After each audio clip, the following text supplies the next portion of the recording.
Well, I'm back. Jim Hiles, your financial coach. So we're going to talk a little bit about long-term care. Who, what, me? I don't need that stuff. What do you mean long-term care? Ah, what does it mean to have long-term care? Well, let's talk about long-term care. First of all, if you understand what long-term care is, it has to do, let me just define it for you. It has to do with long-term health benefits or costs, depending on how you look at it. Typically speaking, we talk it from the cost standpoint. What it costs to take care of somebody as they age. So this is something that generally occurs after retirement, usually after Social Security, even after Medicare has been being used.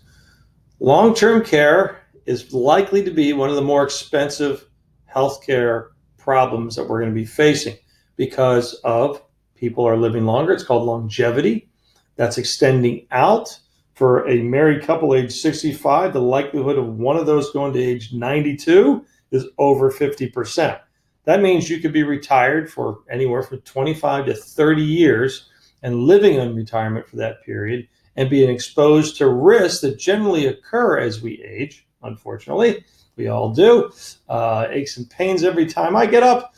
But needless to say, as you age, and we all will, get to a point where we will need some long-term care help. That is not covered by Medicare, number one.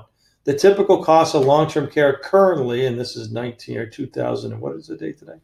This is August of 2019, is roughly $100,000 to $125,000 a year for long-term care. That's not medical care.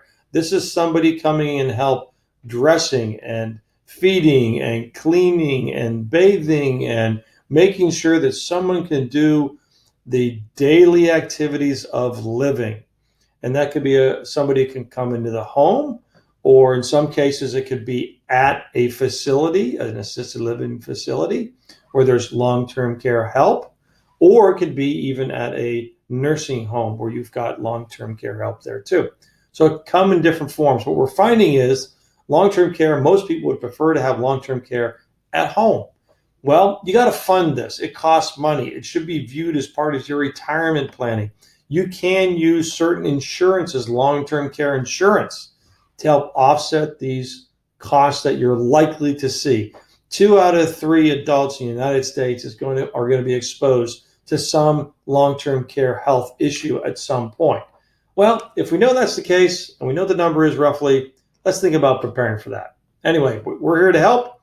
This is Jim signing off. Check that YouTube channel there. Subscribe away. Send me an email. Give me a buzz.